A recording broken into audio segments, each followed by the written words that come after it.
I keep my goals to myself, cause whenever I share it with folks, they get a look upon their face and their memory floats to a time where their goals and the stars ain't... Monday Night Raw was pretty okay. I enjoyed the Roman Reigns CM Punk back and forth promo. It basically restored my faith in the match on WrestleMania Sunday. So I do like that. Both guys did a really good job as to explaining why they hate each other, which is great. So I do like that. I also like the Brock Lesnar, Oba Femi contract stuff. That was great. The Oba Femi, Paul Heyman stuff was tremendous. It was beautifully done.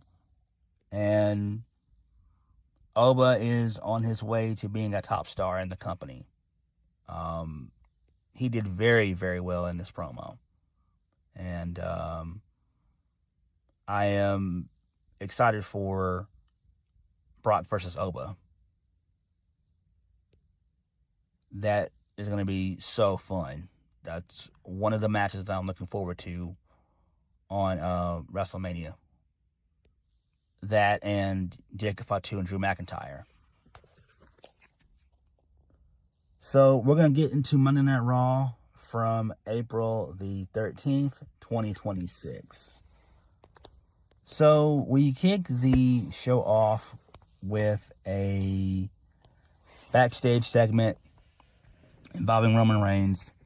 So Roman, he's speaking about CM Punk. Roman said that he told him to cherish his relevancy while he could, but since then he lied. Roman said he did what he thought he would do, and that was revise the Tribal Chief's history.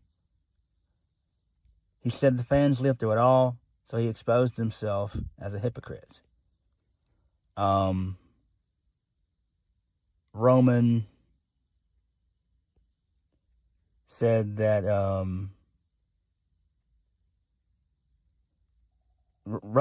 nobody believed in CM Punk. He said it's not 2012 anymore. Roman said the fans trust him and they believe in him. Roman said he'd give him one more chance in the main event of the show to tell the truth, or he will. And then that was it. So I like this. Really good stuff here. It was short and simple, short and sweet to the point. So that's good. Moving on. This leads us into Brock Lesnar, Paul Heyman, Adam Pearce, the contract signing. So, Adam Pearce and Triple H, they were in the middle of the ring. Paul Heyman showed up to interrupt everything. He says it's WrestleMania Fight Week, meaning no one even comes close to the beast, Brock Lesnar. So, Brock comes out and gets a really good reaction. Paul Heyman, Lesnar, he signed the contract. Paul Heyman gets on the mic and said that history was made, and it might as well be a Nigerian death warrant. So Lesnar takes the mic away from Paul Heyman. He says, you won't even know his name after this weekend. Paul Heyman said that Brock Lesnar, Oba, is the real main event of WrestleMania. Paul Heyman said that there's going to be a winner and a loser. He said that the loser's name is going to be Oba Femi. He says Lesnar's the greatest sports combat athlete in history. And then that was it. So I do like that. Really good stuff there. Short and sweet. Good stuff. Moving on from that, this leads us into the Vision. They were backstage yapping about nothing, basically. Then we were showing a video of iShowSpeed doing some moves and stuff, which is kind of cool, I guess. So whatever. I don't really care about this. Clearly, this is going to be the opener for WrestleMania Saturday. The six-man tag The Usos and LA Knight versus The Vision and I Show Speed. That should be kind of fun. Have these guys go out there good, maybe 15, 20 minutes. More so 15. Yeah, you can do a 15-minute match involving those 6 guys. So, yeah, whatever. Moving on. This leads us into the first match of the night. Charlotte Flair versus Lyra Valkyria. Match was pretty okay. Lyra gets the win. So, there is that. She wins via a roll-up. Whatever. None of this to me is important. I don't care. So, who gives a damn? Moving on. So, LA Knight and the Usos, they are backstage. They laughed about I Show Speed. So, Sikoa, he shows up along with his MFTs. Solo said he's dealing with a lot on SmackDown, and Tama Tonga's is supposed to be there, but he's not. Then he asked his brothers why they're hanging around this clown, LA Knight. So LA Knight suggested they have a 6-man tag tonight, and then that was it. Okay, whatever, that's fine. Moving on from that, this leads us into Kathy Kelly. She has a backstage interview with Stephanie Vaquer.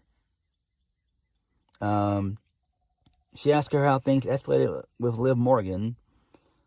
So then Stephanie Vaquer is then jumped by Liv Morgan. So Liv, she put her hands on Stephanie Vaquer. Security separated them and everything else. Which is kind of funny. So Liv, she screamed, "Let's go." She said, "I know your mom's was trash, but I didn't know she raised a little bitch." So that was pretty good right there. Stephanie Vaquer said she didn't want to wait until WrestleMania. So they're about to brawl again, but they were separated by producers and referees and stuff. Okay, that's fine. Liv Morgan has a music video out, and it's really good, actually. It's really good. I like it. It's very pop heavy. It's very, very good. I never knew that Liv knew how to sing. I mean, we all know it's auto-tune and stuff and everything else, but I didn't know that Liv had musical interest.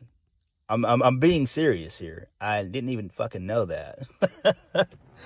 I guess the saying is true. You learn something new every single day. And apparently Liv Morgan wants to kind of be a pop star, which is fine. I mean, that makes sense. I mean, WWE, it's the place to do all that. If you want to be, a singer, a producer,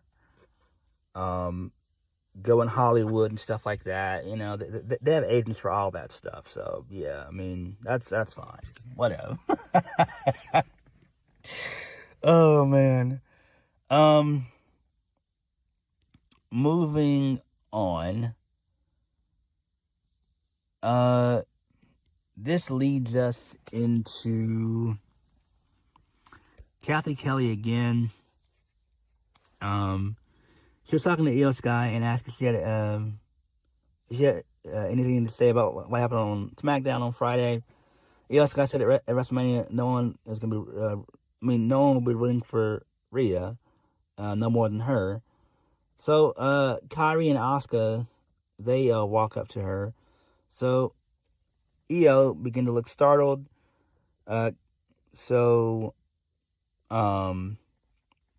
She gets into an argument with Asuka and Kairi. So Asuka told Io Sky that Rhea is not her family. Asuka said that she went into WrestleMania last year as Io said she went to WrestleMania last year as champion, but this year she's just Rhea's sidekick.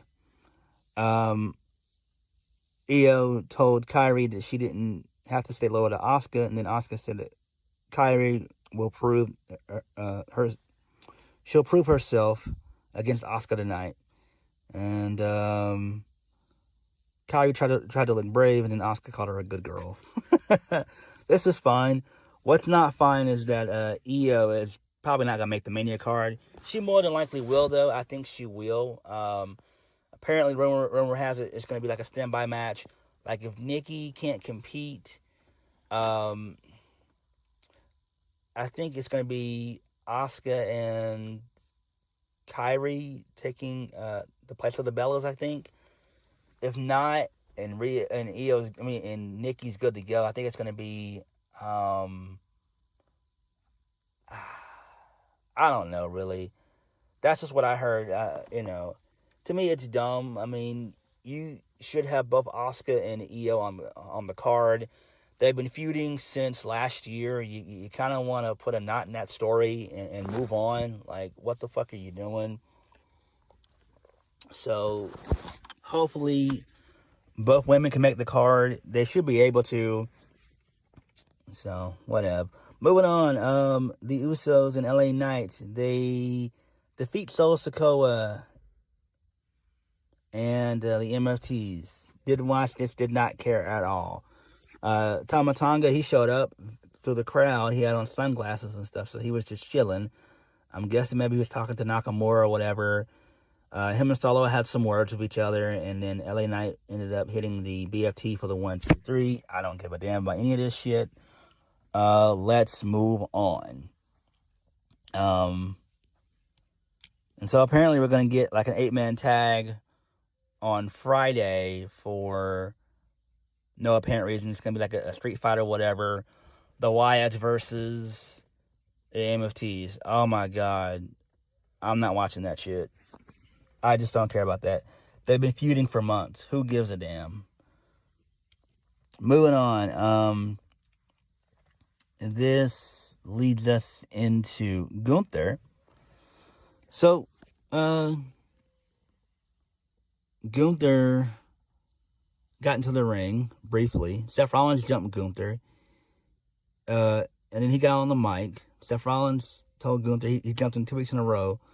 So that's his receipt. He said at WrestleMania, he's going to finish the job. He told Gunther, who retreated to the entrance ramp, to come into the ring and tell him to his face as to why it's personal for him.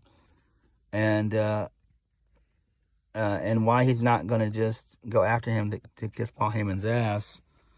So Gunther showed up. He got into the ring.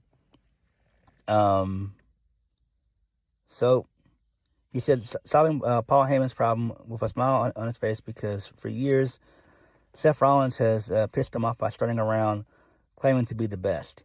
Seth Rollins is not the best. Gunther is. Okay. Gunther said that when Seth was world champion, he became a useful idiot for Paul Heyman instead of sneaking him out. Gunther said he's setting it straight. It's very personal to him that he exposes Seth. For him to expose Seth Rollins that he can't lace up his boots. And then they brawl again. Seth tries to do the stomp on the steel steps. Gunther gets out of dodge, and then that was it. Okay, this shit makes no sense. Look, Rollins was champion months and months ago.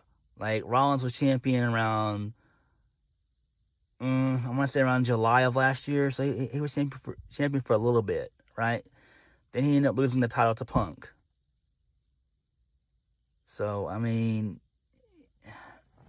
he got hurt, basically. Like, I don't get it.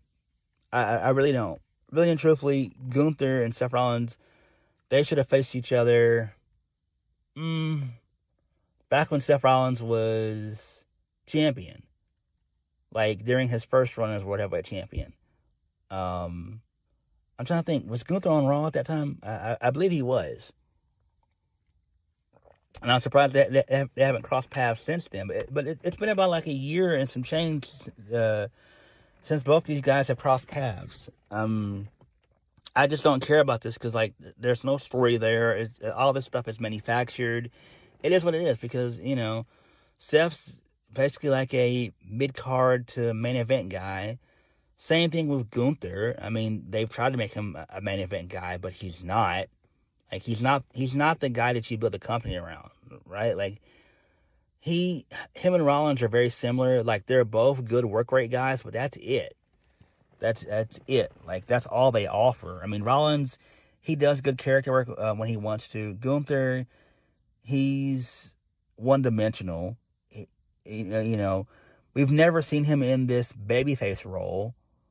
He's always been a heel, and that's not good. It's like, you've got to be able to tap into being a good babyface and being a good heel. And if you can just be one-dimensional, that's not good. And that's my problem with Gunther, you know?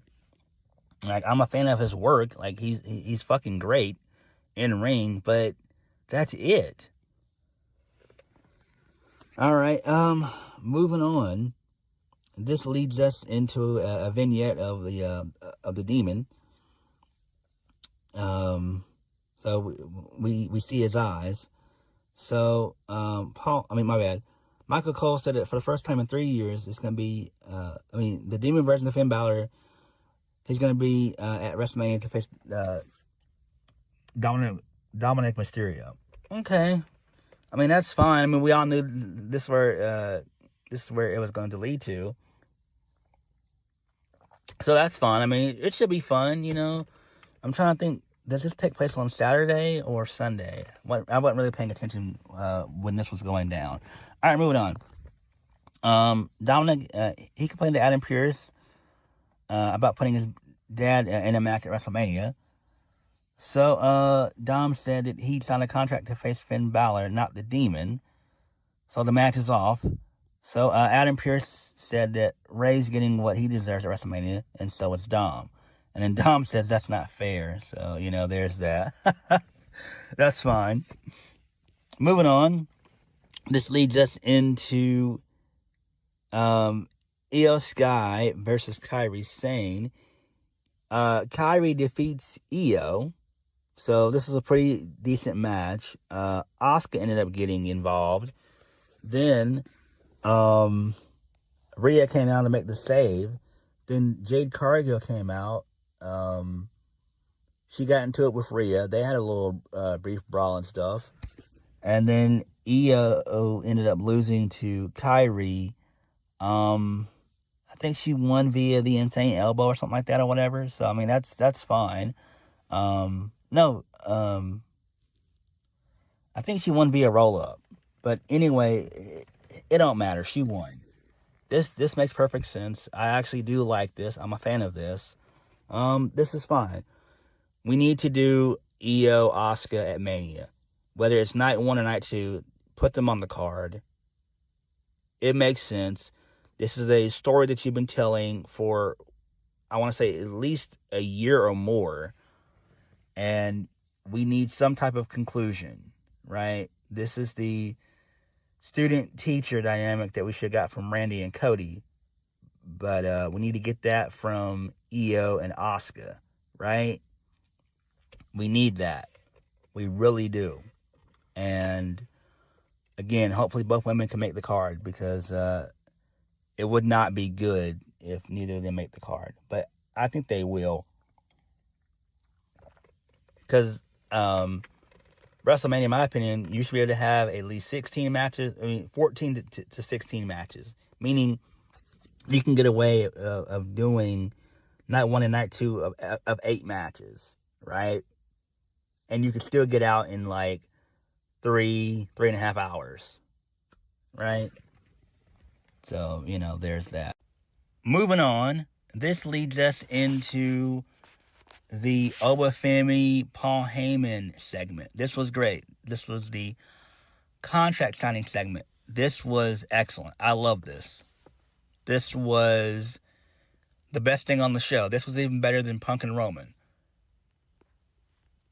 So, Triple H and Adam Pearce, they were out. So they introduced Oba Femi. Oba Femi showed up. He got a really good reaction. So Paul Heyman, he stood on the entrance ramp.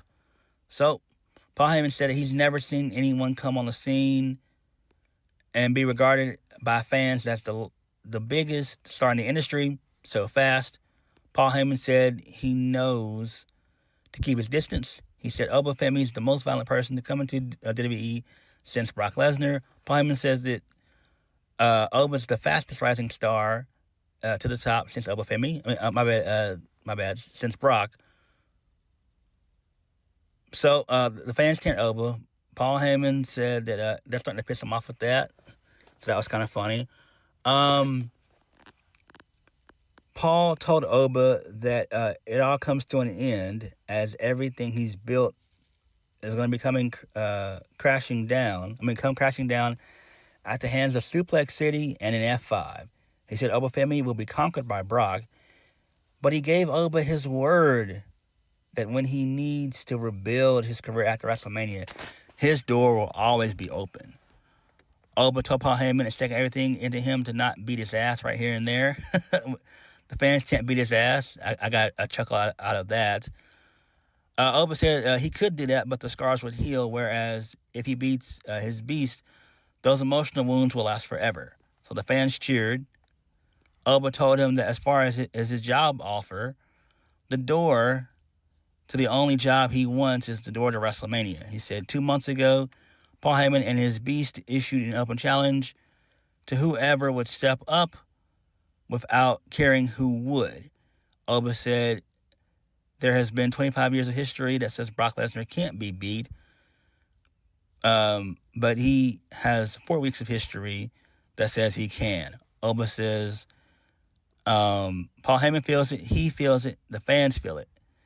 He said Paul Heyman's been Brock's mouthpiece, but he's never been an honest one. I'm like, damn. Oba said an honest Paul Heyman would have introduced him and said that his client is afraid of Oba Femi because he's the bringer of war, the mountain that he cannot climb or conquer. He said he'll slay the beast and he'll meet his end. He said that he's the one. He's always been the one. He said he knows he's the one. Paul Heyman knows it, and the fans do too. So that was great. This was great. I love this. I fucking love this. This shit ruled. This shit kicked major ass. Dude, Oba Femi is such a good ass promo. This was amazing. I love this, guys. I thoroughly enjoyed this. Oba's the man. Oba's the guy. Oba is the guy. Oba, Trick, Braun, Jacob, man, Javon, man, WWE, man, they're in good hands. They've got some stars. They got some stars. They got some top guys. And Oba is one of the top guys. Trick Williams included as well. So you can add Trick to that as well, man. The future for WWE is going to be so damn bright. It's unreal, man. This was some good shit. I love this. I love this. This was tremendous, man. This was tremendous.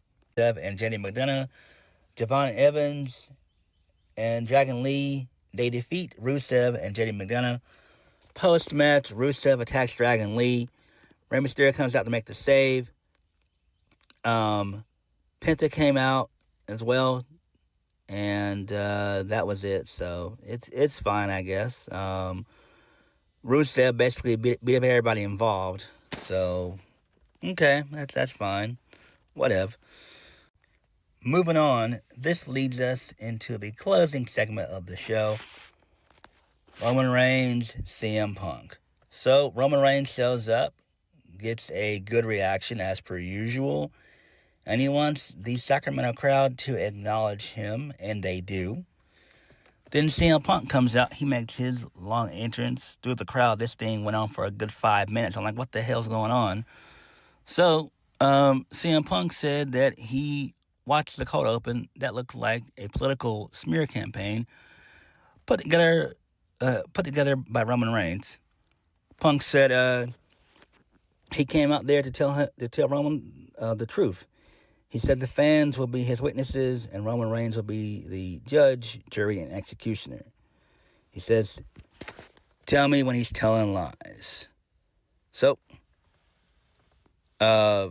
Roman told CM Punk if he made his way up the steps, if you enter the ring, we're not going to need these mics. So Punk stood on the ring apron instead.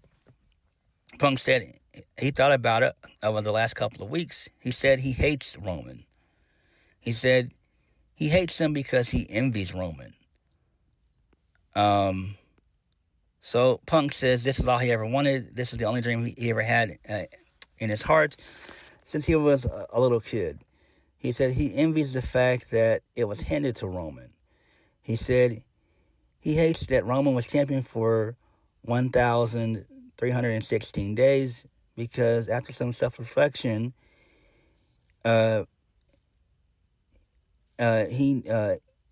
he knows how hard Roman worked his ass off to be that great. CM Punk says he hates how many days he held the title and how many times Roman's main evented WrestleMania.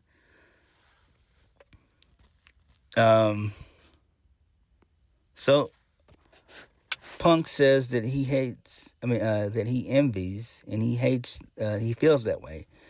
So he brought up Sika. Punk said that Sika was a great man, a great wrestler, a great champion, and a Hall of Famer. He said he loves and respects the old timers.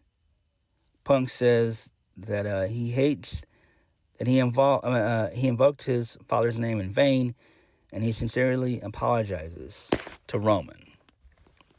So Punk gets into the ring finally. Punk says that he hates that there's more than one royal family in pro wrestling, and he hates the fact that he envies that he wasn't born into a dynasty. He didn't know what having that kind of family is like. He said that he's a misfit who had to find his own family. He found him in the streets of Sacramento, and other indies, abandoned churches, bowling alleys. He found his family there and then traveled the world twice. He wasn't born on third base with a silver spoon. He said he made pro wrestling his home and his family. He said that he hates the way. My bad. He says that he hates that he feels this way, and he has to share everything with him, let alone his first singles match heading into WrestleMania.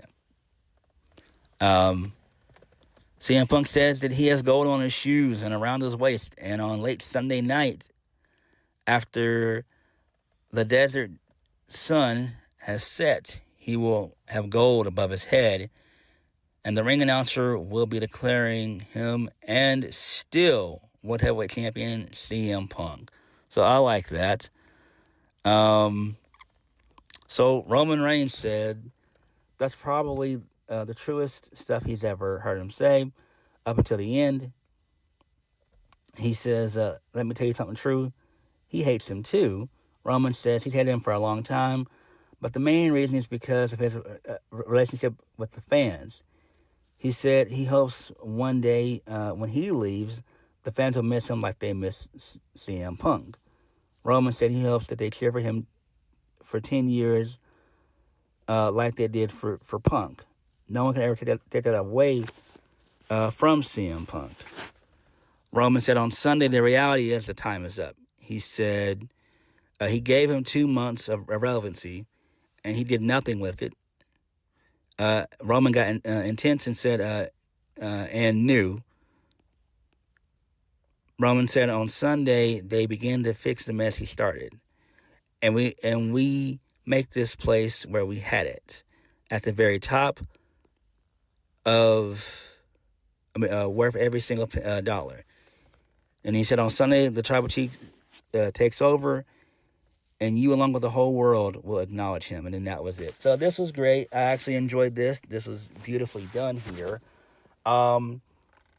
It seems like they're positioning Roman to win more than likely, because they're trying to get back to where they were in 2024 when WWE was very, very hot. In 24 and in 23, it was super hot. And that's what they're trying to take it, which is fine. So I do like this. This makes perfect sense. This was good. This was very, very good. So a good way to end the show. It saw me for their match on Sunday. It's giving me hope. So I like this. So Monday Night Raw, for the most part, was okay. The CM Punk Roman Reigns stuff was good. I enjoyed that. Oba Femi and Paul Heyman, that was tremendous. I love that. Brock was great too, so that's good there. Didn't care about the matches, just didn't. Who gives a damn? So it is what it is. But this was a pretty decent go-home show for WrestleMania. But what did you guys think? Let me know. Like, comment, subscribe. Peace.